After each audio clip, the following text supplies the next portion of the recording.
Good morning guys! Welcome back sa aking YouTube channel. For today's video, check natin ang 2024 Honda Civic 1.5 RS Turbo CVT Platinum White Pearl. Guys, ito yung 11th generation ng ating Honda Civic. Kanyang price is 1,795,000 pesos. So turgo na kayo ngayon sa ating featured unit for today.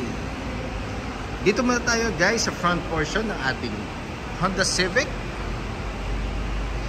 So guys, normally ang size ng Civic ngayon compare sa mga unang Civic is mas malaki na ang kanyang dimensions.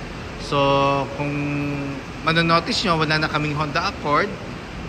Normally ito na yung pinopromote ng Honda Philippines sa ganong category.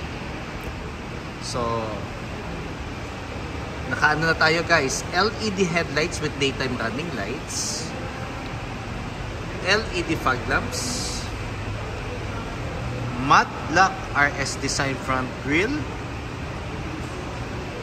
Tsaka kung manonotice nyo guys, yung headlight niya, it's more on may pagkasingkit.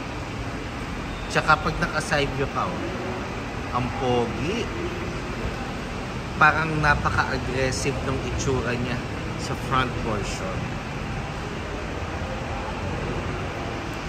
Then, regarding naman guys sa engine natin, 1.5 turbo engine CVT, 7-speed automatic, 178 horsepower with 240 Newton meters of torque, front wheel drive, double overhead cam. So napaka-powerful ng engine natin yet fuel efficient. So yun yung maganda sa mga turbo engines ng Honda.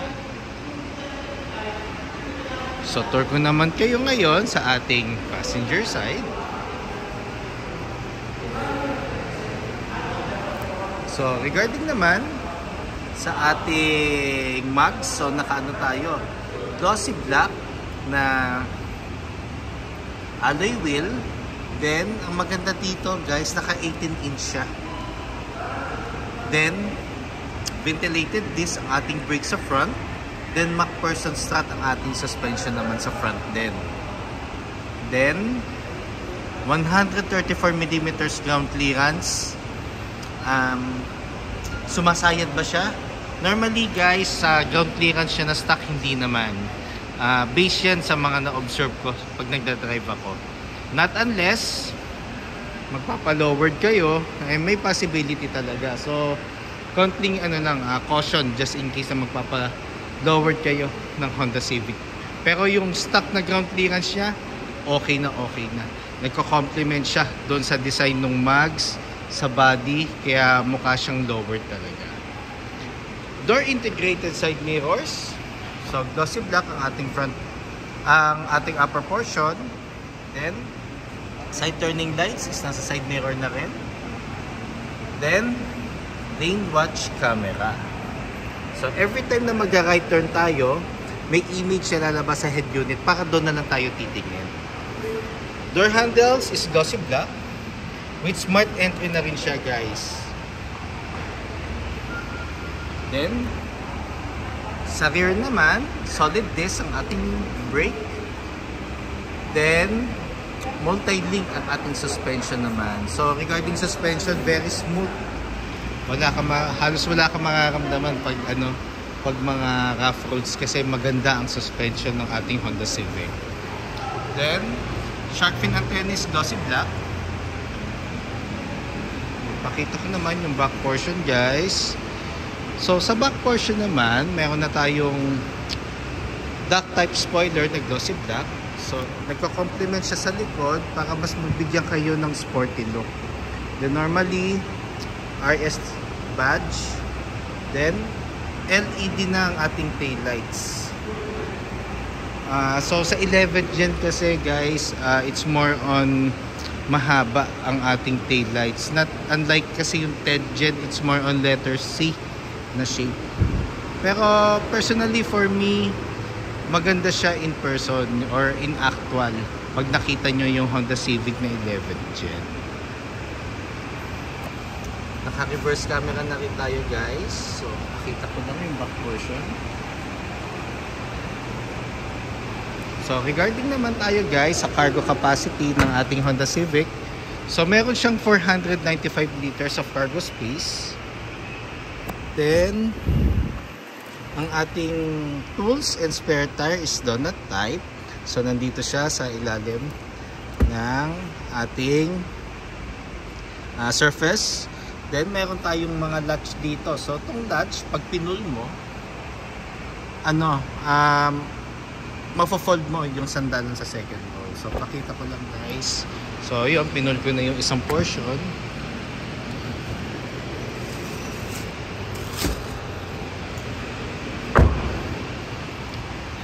So, same goes with the other side. So, 60-40 ang kanyang partition. So, pag may mga long objects kayo, normally mga small folding bikes, magkakasya pa rin. So, flexible ang second row natin. Then, pag inopen nyo nga pala, ang trunk, hindi mo na siya kailangang iangat pa kasi fully open na. So, demo ko lang ulit. So, siya. So, yun yung isa sa mga maganda nga pala sa ating Honda Civic. So, dito naman tayo sa may driver side. Normally, ang kanyang body structure sa exterior kasi it's more on sporty, luxury design. So, nag-ano pa rin siya,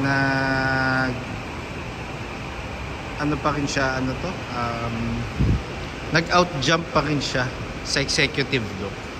So, mas ano lang siya, mas may pagka-chinito lang yung mga ilaw natin sa harap at sa likod.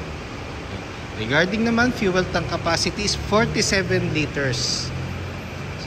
Then, the same time, unleaded ang required gasoline.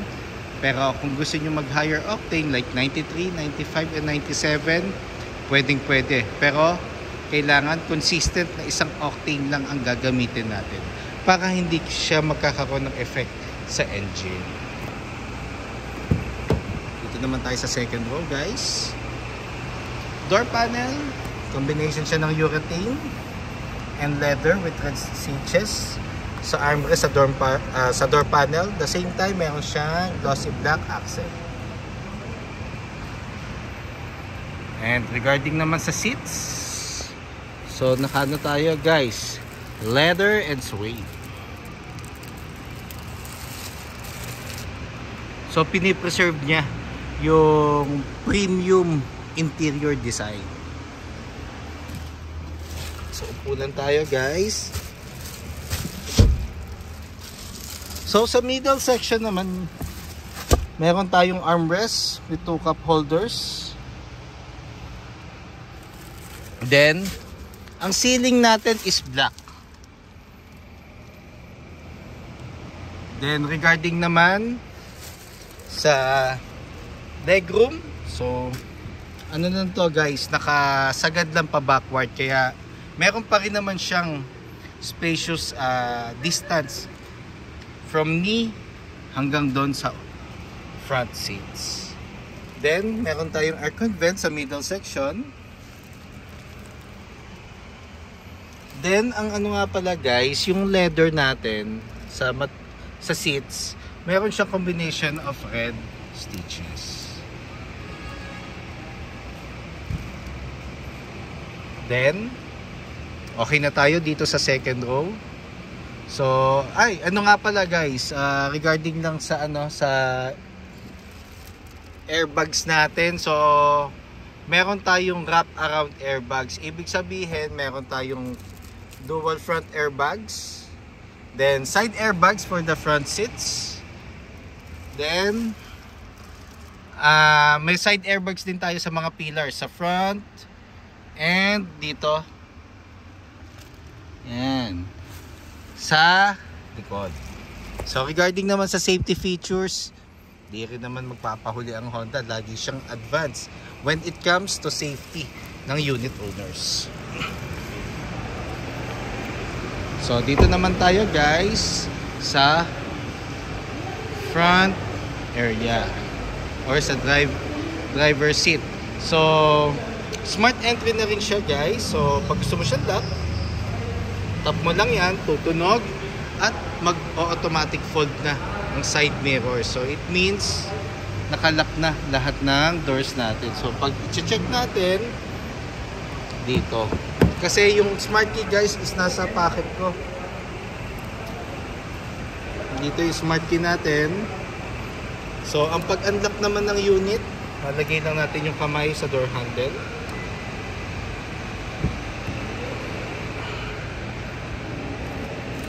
So door panel natin, meron tayong ambient light dito na red. Then, ito yung kanyang buttons, power folding side mirrors. For the side mirror itself, left and right ang adjustment. Ito yung kanyang knob, central door lock, window lock, and buttons for the windows. PSI guide, normally dito makikita sa gilid ng driver side. Then, ang lagi ko sinasabi guys, 32 sa harap and 30 sa likod. Pero pwede nyo siyang adjust kung saan kayo mas komportable. Then, adjustable headrest guys for the front seats. Then ito, leather and suede. Ang materials ng ating seats. Then ito yung side airbags na sinasabi ko guys sa front seats natin. Then, naka-power seats na tayo. Regarding sa pedal, naka-RS pedal na tayo guys. Then, dito yung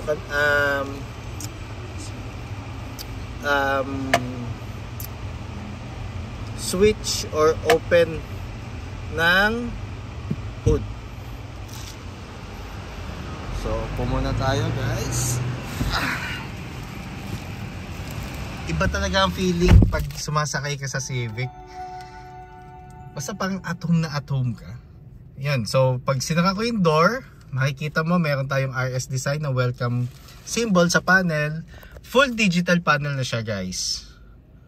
So, dito naman sa interior, nakaano tayo, Boss na sound system na for RS. Variant only for Civic RS lang guys ha.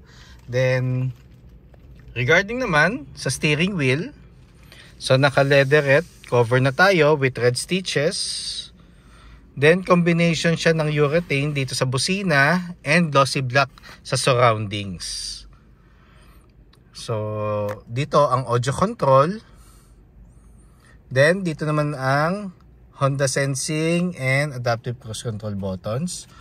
Paddle shifters, minus and plus. Then for the wiper, and headlights and fog lamps.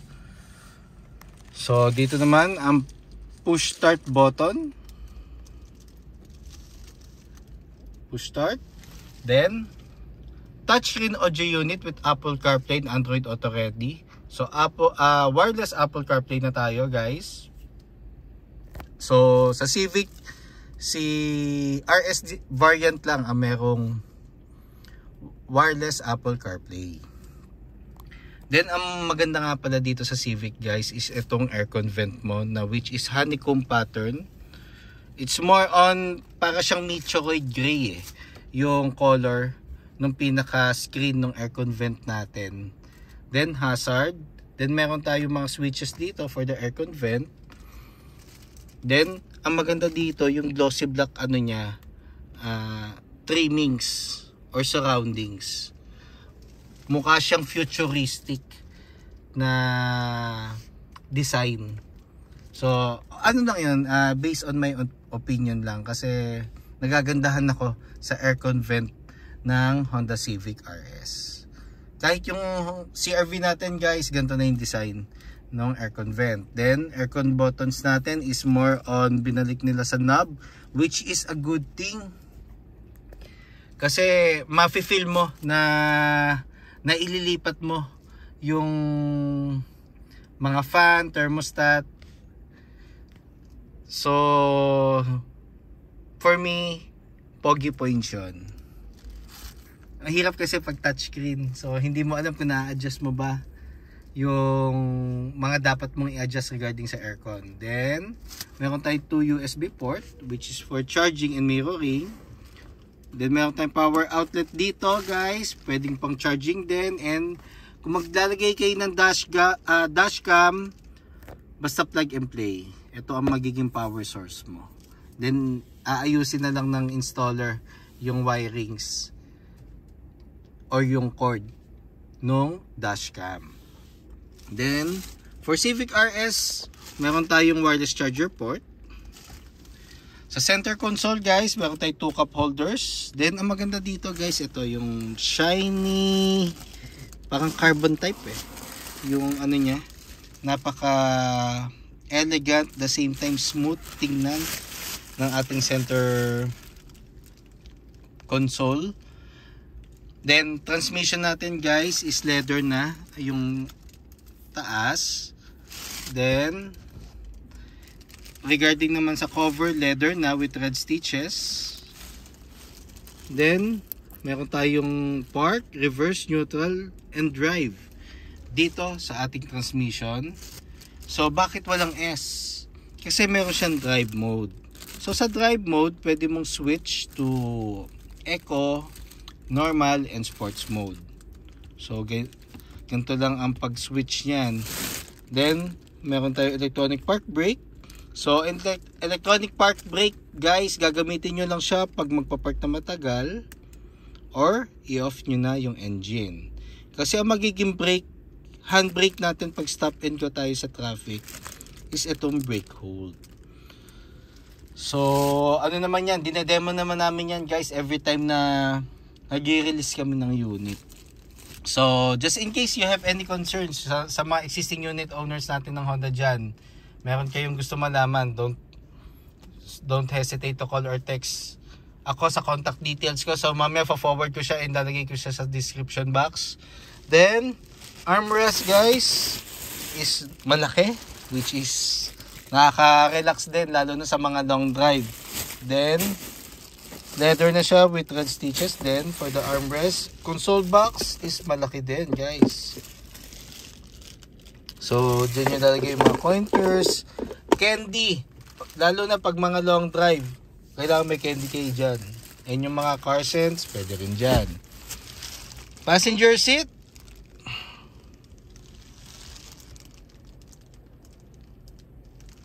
then glove box. So sa glove box guys, owner's manual, warranty booklet, insurance policy just in case you have any hard copy, and ORCR. Copy rin lang ng ORCR guys. Yun yung mga importanteng nilalagay sa glove box. So pakita ko lang pala guys yung panel. So usod ko lang yung driver seat natin. So naka-power na tayo. Check ko lang kung meron, wala naman tao sa likod. So start ko lang para at least makita nyo yung digital panel. So pag i-start natin guys, yung mga smart key na ng Honda, apakan natin yung brake. At kailangan ang smart key is nasa loob ng unit. Then press start.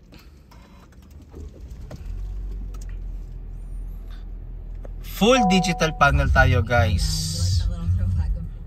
Then pwede mong i-customize yung display image mo sa panel. So may mga pipindutin lang tayo. Pero mas maganda yung pinaka-stock o yung pinaka-default setting ng panel natin. Then touch yung audio unit ulit guys. And so off ko na ulit guys. Pinakita ko lang yung full digital panel ng ating Honda Civic RS. Then aircon buttons natin, ito pala. Ito yung on. Dual zone air conditioning siya guys Pwede mong adjust yung temperature ng passenger seat or yung driver side. Tapos ambient light guys, nakita nyo ba kanina?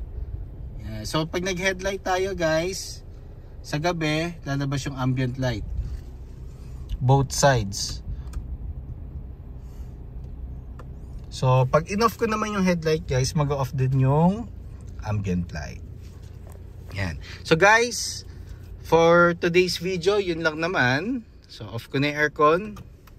So just in case you have any concerns regarding cash discounts or low down payments ng aming dealership, even bank display sa aming bank partners. Parts or service appointments, don't hesitate to call or text 0906-386-8937, or you can visit me at 141 Quezon Avenue, Quezon City, and look for me, Ross Oliver Cruz, ang inyong friendly sales executive here at Honda Cars Quezon City, providing a hassle-free transaction to all customers since 2016.